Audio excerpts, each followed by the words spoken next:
Hello friends, welcome back to T point tech. Students, core Java की series में previous video में हमने cover किया था रेगुलर एक्सप्रेशंस को किस तरह से जावा में क्रिएट किया जाता है और किस तरह से यूज़ किया जाता है। आज इस वीडियो में हम कवर करने जा रहे हैं जेनेरिक्स इन जावा। स्टूडेंट, सबसे पहले जेनेरिक का मतलब समझते हैं। जेनेरिक का मतलब होता है एक जनरल फॉर्म जिसका कोई स्पेसिफिक टाइप ना हो, उसको हम कहते हैं जनरल है, ये कॉमन है। प्रोग्रामिंग में जेनेरिक का इस्तेमाल किया जाता है जब हमें टाइप सेफ और रीयूजेबल कोड लिखना हो। मतलब एक ऐसा कोड जो कॉमन हो, जनरल हो, जिसका अभी टाइप डिसाइड नहीं किया गया। टाइप डिसाइड किया जाएगा बाद में जब उस कोड को यूज किया जाएगा।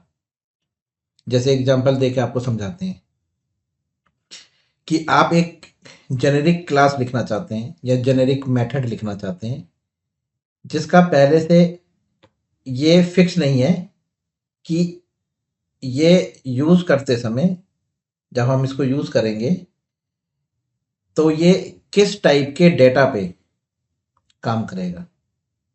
मतलब इसके अंदर जो डेटा होगा क्लास में या मेथड में हम जो डेटा यूज करेंगे वो किस टाइप का होगा, ये हमने पहले से डिसाइड नहीं कर रखा।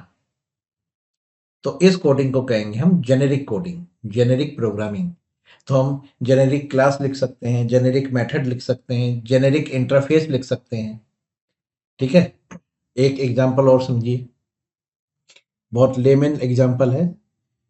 आपके पास एक बॉक्स है, कंटेनर है बॉक्स। उसका साइज पहले से फिक्स हो सकता है कि वो जो बॉक्स है वो 2 बाई 2 का है, लेकिन उस बॉक्स में क्या चीज़ आप रखोगे, मतलब वो बॉक्स किस चीज़ के लिए इस्तेमाल किया जाएगा, वो अभी नहीं, वो बाद में पता चलेगा जब हम उस बॉक्स को यूज़ करेंगे कि उसमें मोबाइल रखना है, पेंसिल रखनी है, पेन रखना है, क्या रखना है। ये पहले से डिसाइड नहीं किया जा रहा। पहले केवल डिसाइड किया जा रहा है कि बॉक्स का साइज क्या होगा, ये फिक्स है, लेकिन उसमें क्या रखा जाएगा ये बाद में तय होगा। तो इस चीज को हम जेनेरिक कहते हैं। समझ में आ गया? तो प्रोग्रामिंग में जो जेनेरिक का यूज किया जाता है वो टाइप सेफ कोड लिखने के लिए, रीयूजेबल कोड लिखने के लिए और फ्लेक्सिबल कोड लिखने के लिए किया जाता है। तो सिंपल शब्दों में कहें कि generic means passing a data type as a parameter. जिस तरह से आप किसी फंक्शन में यानी मेथड में वैल्यू पास करते हैं, इसी तरह से आप रन टाइम पर पास करेंगे क्लास का टाइप, कि क्लास में किस टाइप का डाटा होगा।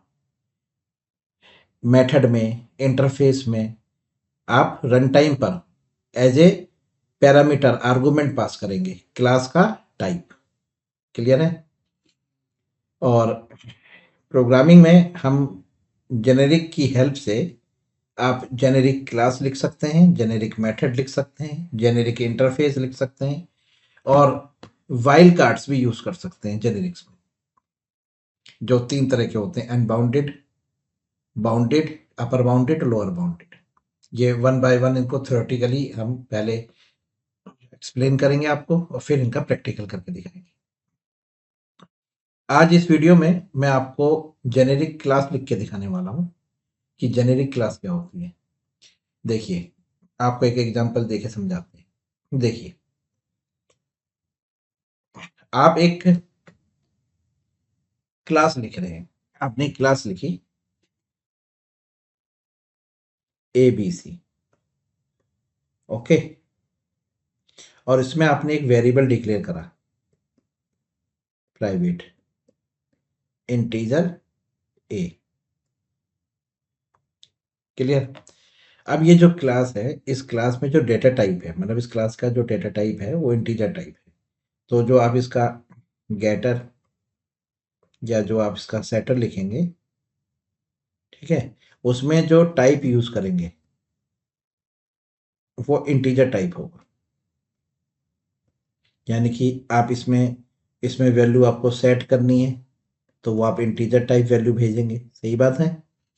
इसमें आप वैल्यू गेट करेंगे तो अब वो इंटीजर टाइप आप गेट करेंगे। तो ये क्लास जो ऑपरेट करेगी वो एक इंटीजर टाइप वेरिएबल पे काम करेगी, ठीक है। यानी कि इस क्लास का जो ऑब्जेक्ट बनेगा, उस ऑब्जेक्ट की जो स्टेट होगी, उस ऑब्जेक्ट की जो स्टेट होगी वो फिक्स हो गई कि वो इंटीजर टाइप होगी। यानी कि इस क्लास का जो ऑब्जेक्ट है वो इंटीजर पे ऑपरेट होगा, इंटीजर पे, ठीक है। इंटीजर टाइप वैल्यू आप उसमें रख सकते हैं और उसका गेटर भी सेट हो गया, सही बात है कि गेटर उसका कैसा होगा और सेटर क्या होगा, ये भी फिक्स हो गया, ठीक। ये जेनेरिक क्लास नहीं है, ये नॉन जेनेरिक क्लास है, क्योंकि इसमें क्लास का टाइप मतलब क्लास का जो ऑब्जेक्ट बनेगा वो किस टाइप के डेटा पे ऑपरेट करेगा ये फिक्स हो गया, क्योंकि आपने अपनी लिख दिया इंट। क्लियर। तो ये हो गई नॉन जेनेरिक। लेकिन अगर आप इसको जेनेरिक टाइप करना चाहते हैं, मतलब आप इसको इस तरह से डिजाइन करना चाहते हैं कि इसका जो ऑब्जेक्ट है उसकी स्टेट फिक्स ना हो, जैसे यहाँ पे अभी आप देख रहे हैं तो यहाँ पर ऑब्जेक्ट की स्टेट हमने फिक्स कर दी, इंट कर दी। मैं कहता हूँ वो इंट ना हो, मैं यहाँ पर ऑब्जेक्ट की स्टेट में इंटीजर भी रख सकूं, स्ट्रिंग भी रख सकता हूं, फ्लोट भी रख सकता हूं, कुछ भी रख सकता हूं। तो ये जेनेरिक टाइप होगी, मतलब ऑब्जेक्ट के अंदर किस तरह की वैल्यू रखी जाएगी ये कंपाइल टाइम पर या हार्ड कोड नहीं की गई, ये रन टाइम पे डिसाइड किया जाएगा। तो देखिए जेनेरिक कैसे बनाते हैं। आपको क्या करना होगा, क्लास के आगे इस तरह से एंगुलर ब्रैकेट लगा के एक टाइप पैरामीटर यहाँ डिक्लेयर करना पड़ेगा। टाइप पैरामीटर, वो टाइप पैरामीटर कुछ भी हो सकता है, जैसे मैंने यहाँ पर आप जनरल देखेंगे इंडस्ट्री में तो आप टी लिखेंगे, आप टी की जगह कुछ भी लिख सकते हैं, ये तो पैरामीटर है टी। अब ये टी की जगह ई रख लो, ए रख लो, कुछ भी रख लो, आपने टी रख लिया। अब जहां जहां आपने इंट लिखा था इंट, वहां पर आप इंट नहीं लिखेंगे, इंट को हटाइए और यहाँ पे टी लिखिए। समझ में आ गया। ऐसे ही गेटर में रिटर्न टाइप में आप क्या लिखेंगे, टी, और सेटर की आर्गुमेंट में क्या लिखेंगे, टी। अब ये टी जो है ये रन टाइम पर आप प्रोवाइड करेंगे जब ऑब्जेक्ट बना रहे होंगे। तो अगर इसका हम एक आपको प्रॉपर एग्जांपल देके समझाऊं तो देखिए इस तरह से बनेगा। एक क्लास लिखेंगे ए बी सी और आपने यहाँ पर इस तरह से टी लिख दिया, टाइप पैरामीटर। अब आप यहाँ पर जो आप पैरामीटर डिक्लेयर कर रहे हैं, जैसे आपने पहले इंटीजर टाइप करा था वो आपने टी टाइप कर दिया। क्लियर। अब आप इसका सेटर लिखने जा रहे हैं तो आपने लिखा पब्लिक वॉइड सेट ए और टी टाइप वैल्यू, ठीक है। और यहां लिख दिया आपने ए इक्वल टू एक्स। आपने गेटर लिखा पब्लिक टी गेट ए और यहां पे आपने लिखा रिटर्न टाइप में ए। लीजिए ये बन गया इसका गेटर और सेटर। अब जब आप इस क्लास का ऑब्जेक्ट क्रिएट करेंगे तो आप ऑब्जेक्ट ऐसे बनाएंगे ए बी सी और आपने इस तरह से एंगुलर ब्रैकेट लगाना है और उसके अंदर आपको लिख देना है, जैसे आपने लिख दिया इंटीजर और ये ऑब्जेक्ट बना लिया पहला A one equal to new A B C, ये कंस्ट्रक्टर कॉल करा। इस तरह कंस्ट्रक्टर के आगे भी आप ऐसे एंगुलर ब्रैकेट लगा के फिर पैरेंथेसिस लगाए। तो ये जो ऑब्जेक्ट बना है इसकी स्टेट में इंटीजर टाइप वैल्यू जाएगी, यानी कि अगर आप यहाँ लिखते हैं a1 डॉट सेट ए और वैल्यू भेजते हैं 45, तो यहाँ पर जो ये आपने जो इंटीजर लिखा ए बी सी के आगे इंटीजर, तो यानी कि यहाँ पर इस टाइम इसका टी का मतलब हो गया इंटीजर। तो आप यूँ समझ लिए यहाँ पर ये इंटीजर आ गया, क्या आ गया, इंटीजर आ गया। इसी तरह से जहां जहां आपने टी लिखा है वो किससे रिप्लेस हो जाएगा, इंटीजर से। क्लियर है। अब आप दूसरा ऑब्जेक्ट बना रहे हैं ABC, अब आपने इसमें लिख दिया string A2 equal to new ABC angular bracket और ये पैरेंथेसिस। अब ये स्ट्रिंग यहाँ गया है, अब जो T है वो रिप्लेस हो जाएगा स्ट्रिंग से। अब जहाँ जहाँ T है वहाँ पर स्ट्रिंग आ गया। तो A2 में आप अगर सेट करेंगे वैल्यू तो आप उसके लिए स्ट्रिंग वैल्यू रख सकते हैं, जैसे आपने लिखी हेलो। अब देखिए एक ही क्लास अलग अलग डेटा टाइप पर ऑपरेट हो रही है, यानी क्लास ABC का जो ऑब्जेक्ट है उसकी जो स्टेट है वो अपने अंदर इंटीजर टाइप वैल्यू भी रख सकती है, स्ट्रिंग टाइप भी रख सकती है, फ्लोट टाइप भी रख सकती है। ये कहलाती है जेनेरिक क्लास। क्लियर, समझ में आ गया? चलिए जेनेरिक क्लास की डेफिनेशन भी कवर करते हैं कि जेनेरिक क्लास क्या है।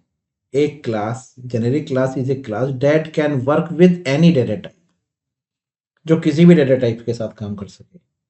Instead of fixing the data type, we give a type parameter like T रख दीजिए, E रख दीजिए, K रख दीजिए, V रख दीजिए, इससे कोई मतलब नहीं। लेकिन जो इंडस्ट्री में यूज होता है वो T होगा। आपको जैसे आप कोई थ्योरी कवर कर रहे हैं या किसी बुक का रेफरेंस ले रहे हैं या आप ऑनलाइन कोई कोड चेक कर रहे हैं तो आपको हर जगह क्लास के आगे इस तरह से T मिलेगा। तो यहाँ पे जो T है वो टाइप पैरामीटर है। अब T की जगह E भी लिख सकते हैं, K भी लिख सकते हैं, V भी लिख सकते हैं, Z भी लिख सकते हैं, कुछ भी लिख सकते हैं। ठीक है, तो टाइप सेफ हो जाएगी कि error caught at compile time, यानी कि जो जेनेरिक क्लास होती है वो टाइप सेफ होती है, कंपाइल टाइम पर ही एरर उसमें ट्रेस हो जाएगी।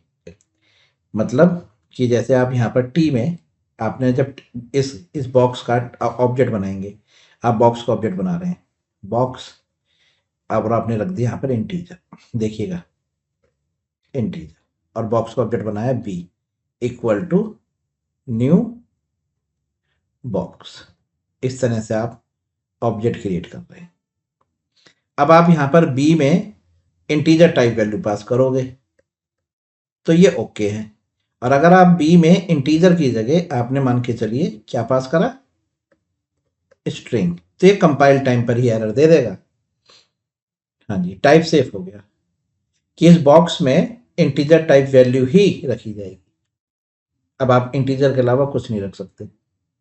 क्लियर है? रीयूजेबल कोड है। क्यों? इसी बॉक्स में दूसरे ऑब्जेक्ट, मान के चलिए B1 ऑब्जेक्ट है, B1 ऑब्जेक्ट के साथ तो आपने इंटीजर वैल्यू डिसाइड कर दी। अब आप एक ऑब्जेक्ट और बना रहे हैं बॉक्स का B2, आपने एक ऑब्जेक्ट और बनाया बॉक्स और उसमें रख दिया स्ट्रिंग और ये लिख दिया B2। अब बताइए B1 के साथ इंटीजर वैल्यू अलाउड होगी और B2 के साथ स्ट्रिंग, यानी एक ही बॉक्स रीयूजेबल है, टाइप कास्टिंग नहीं करनी पड़ेगी।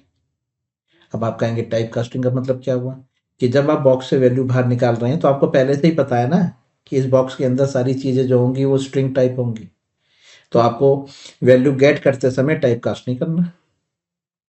देखो इस तरह समझिए, ये आपके साथ एक बॉक्स है, ठीक है, ये बॉक्स है और इस बॉक्स में क्या रखा हुआ है ये आपको नहीं पता, अननोन है।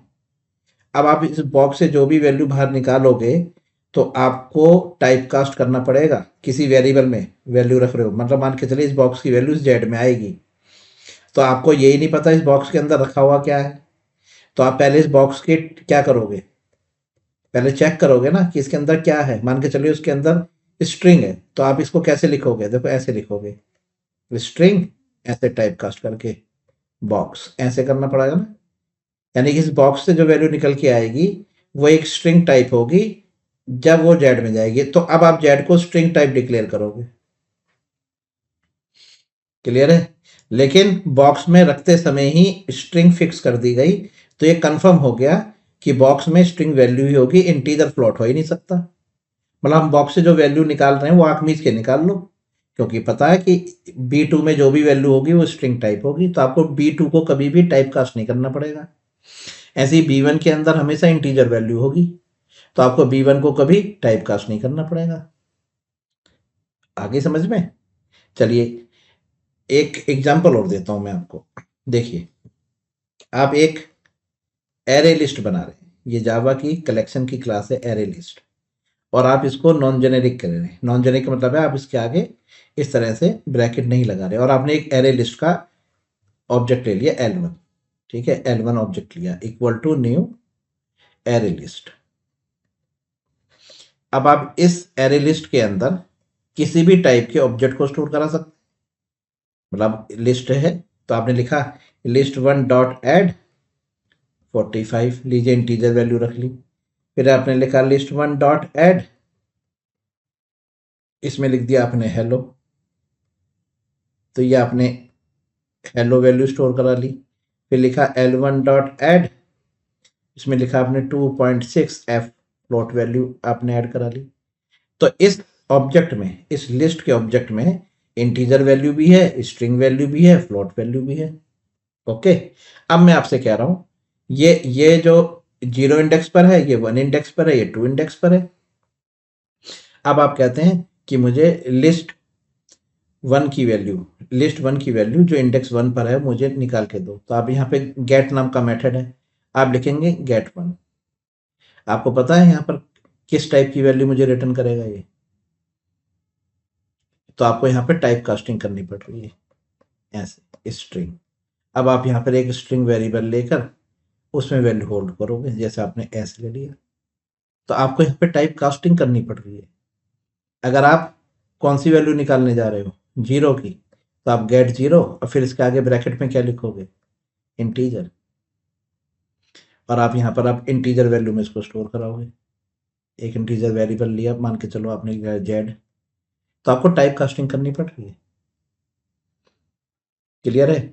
लेकिन अगर आपने ये एरे लिस्ट इस तरह से डिक्लेयर ना करके इस एरे लिस्ट को जेनेरिक बनाया होता, इस तरह से आपने इसके अंदर लिख दिया integer equal to L2 equal to new array list, लीजिए बन गया। अब आप इस L2 में जो भी वैल्यू ऐड करोगे वो इंटीजर टाइप ही होनी चाहिए। आप इसमें स्ट्रिंग वैल्यू, आप अगर सोचें कि मैं इसमें स्ट्रिंग वैल्यू ऐड करा दूं, एरर आ जाएगी। आप सोचें कि मैं इसमें एक फ्लोट वैल्यू ऐड करा दूं, एरर आ जाएगी कंपाइल टाइम पर ही। ये केवल इंटीजर को ही अलाउड करेगा, ये स्ट्रिंग और फ्लोट को अलाउड ही नहीं करेगा, ये कंपाइल टाइम पर ही एरर आएगी।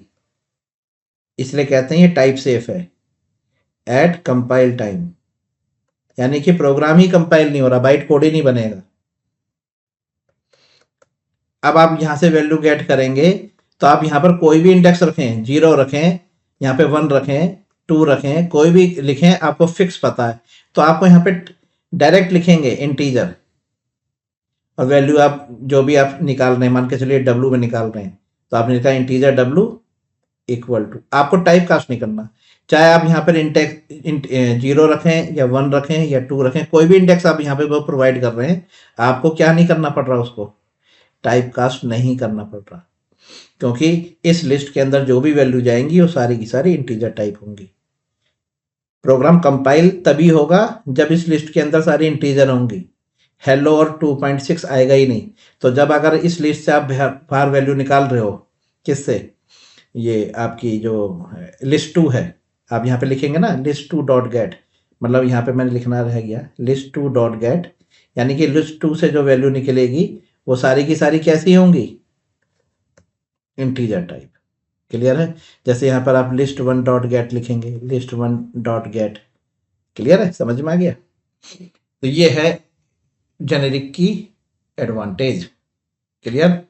चलिए अब आपको एक एग्जांपल पहले कवर करके दिखाते हैं जेनेरिक क्लास का, फिर आपको ये जो थ्योरी मैंने करी है आपको और अच्छी तरह समझ में आ जाएगी।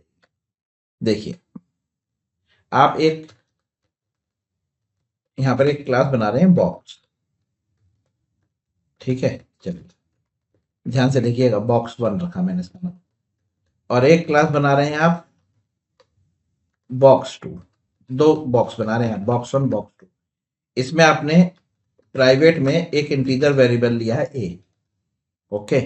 आपने इसका एक public set a value setter लगा दिया आपने, इंटीजर एक्स ए बराबर एक्स, और एक आपने बना दिया गेटर इंट गेट ए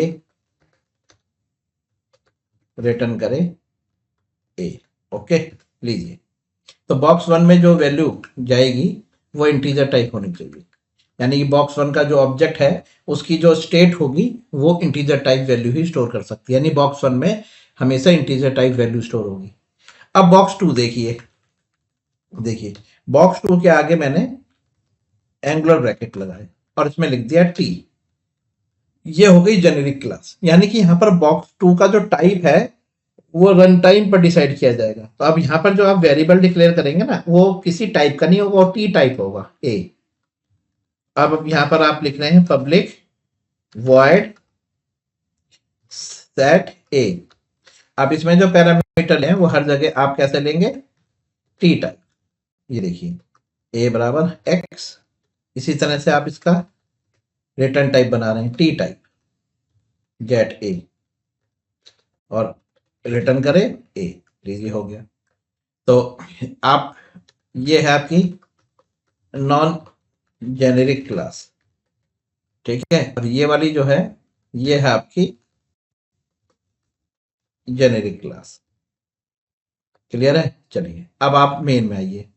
सबसे पहले आपने बॉक्स वन का एक ऑब्जेक्ट बनाया, b1 equal to new box one, हो गया। अब आप यहाँ पे बॉक्स वन में एक वैल्यू ऐड करके देखिए, सेट ए 100 इंटीजर टाइप वैल्यू है। चलिए अब इसे प्रिंट भी करा के देखिए, तो आपने लिखा बॉक्स वन डॉट गेट ए। चलिए अब मैं आपको कंपाइल और रन करके दिखाता हूँ, और मैंने बॉक्स वन में इंटीजर टाइप वैल्यू रखी है, तो आप देखेंगे कि ये प्रोग्राम प्रॉपर रन करेगा, कंपाइल भी होगा, रन भी होगा, तो वैल्यू हमने इंटीजर टाइप भेजी है, ये देखिए हो गया। क्लियर है? चलिए अब एक काम करिए, इसमें ना स्ट्रिंग टाइप रख के देख लीजिए, एक स्ट्रिंग वैल्यू रख के देख लीजिए, आपने लिखा हेलो, क्या ये कंपाइल होगा? नहीं होगा, ये देखिए, क्योंकि यहां पर जो वैल्यू है incomplete type, Java dot lang string can not be converted to int, मना कर दिया। क्लियर हो गई? यानी कि बॉक्स वन में जो वैल्यू रखी जाएगी वो हमेशा इंटीजर टाइप ही होनी चाहिए। क्लियर है? अगर मैं यहां पर ये लिख दूं b1 डॉट सेट ए और इसके अंदर मैं ये लिखूं हेलो, तो ये क्या जनरेट करेगा? एरर आएगी। क्लियर है? अब चलो बॉक्स टू के साथ करके देखते हैं। बॉक्स टू, ठीक है, अब मैंने बॉक्स टू का टाइप रखा, इसके अंदर मैं इंटीजर टाइप वैल्यू, अब बताया मैंने टी का टाइप कि यहां पर बॉक्स टू में जो वैल्यू जाएगी वो एक इंटीजर टाइप होनी चाहिए। हो गया? अब आप यहां रख के देखिए b2 डॉट सेट ए, ये वैल्यू रखी 100, फिर आपने लिखा एस आउट और यहां लिखा b2 डॉट गेट ए, ओके रख दिया। क्लियर हो गई? अब एक बॉक्स टू का और ऑब्जेक्ट बना के देखो, बॉक्स टू का, इसमें आपने लिखा b3 equal to new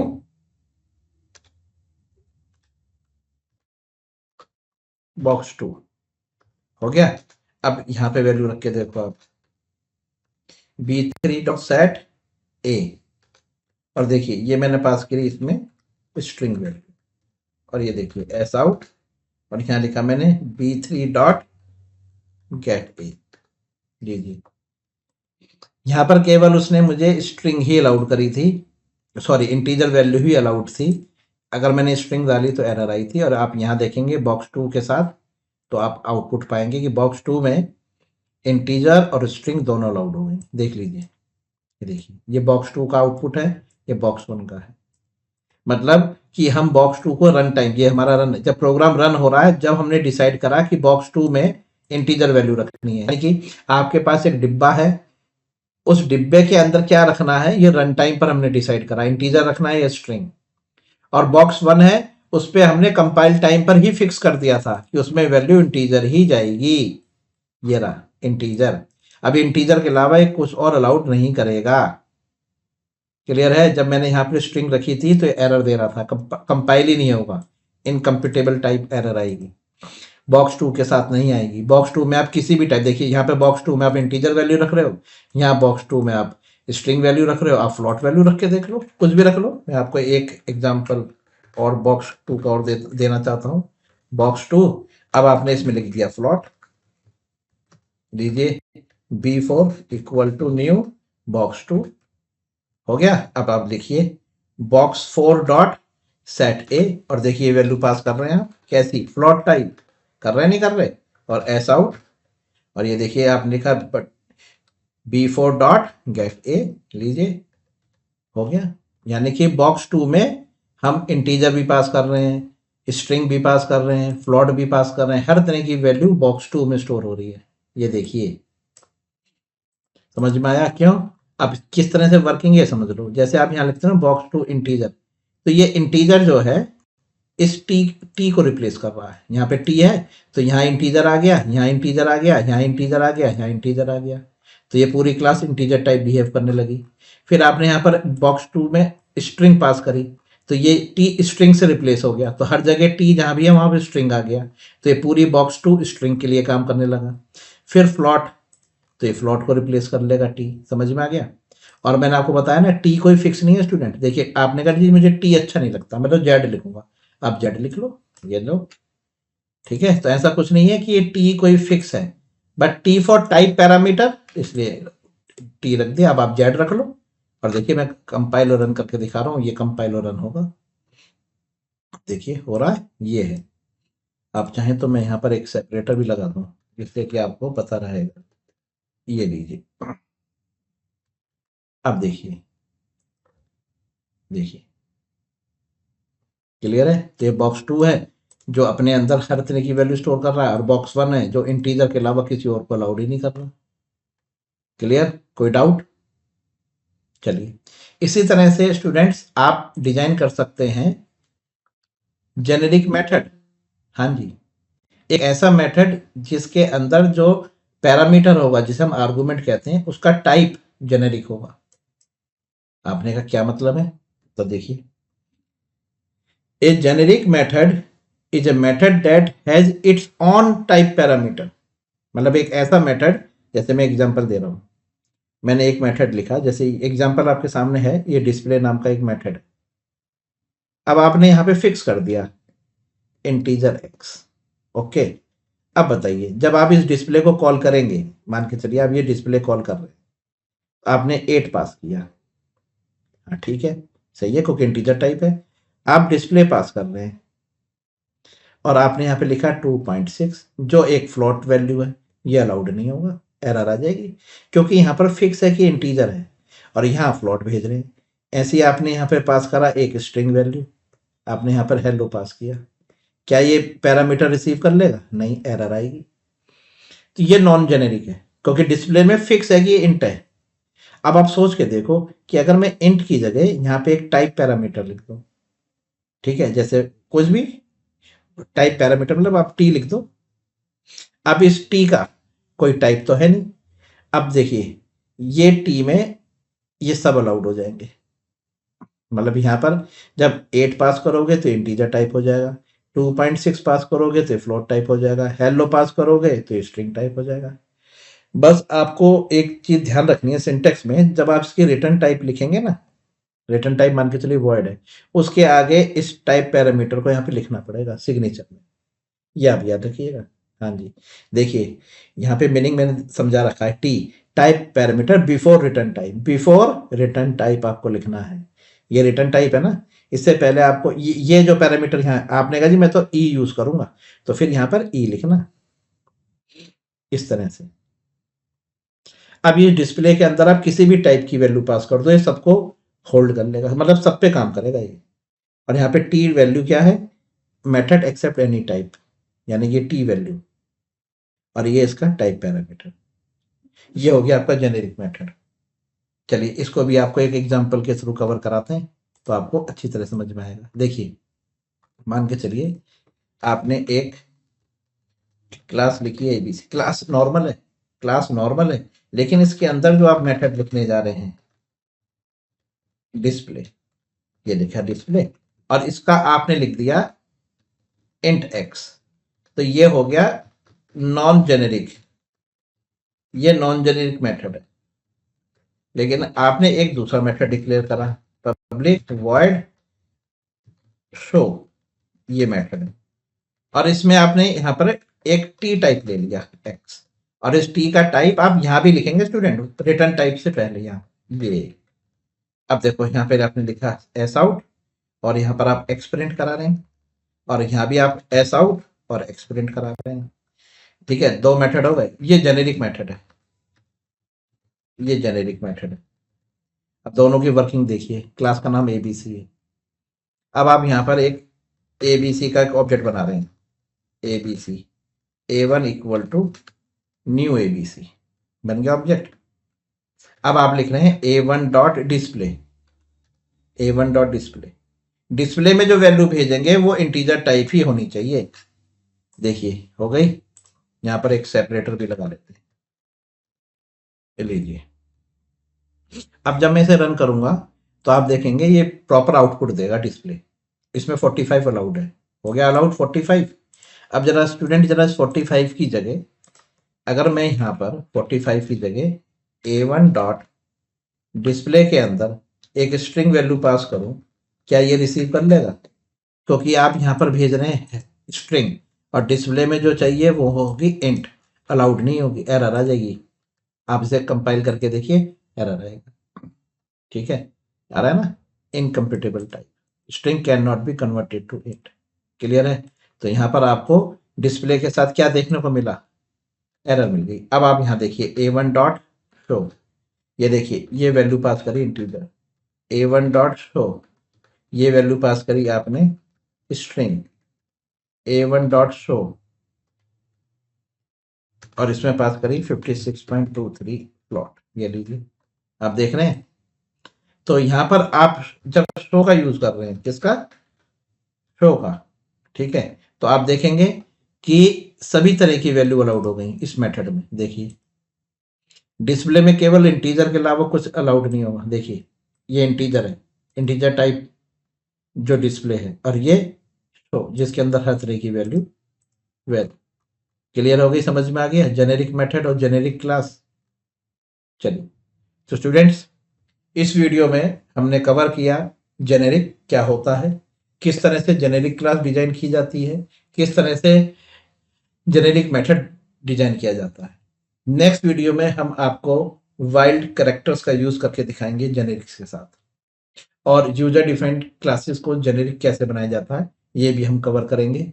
generic shorting क्या होती है ये भी हम नेक्स्ट वीडियो में कवर करेंगे। तब तक के लिए good bye, thank you very much.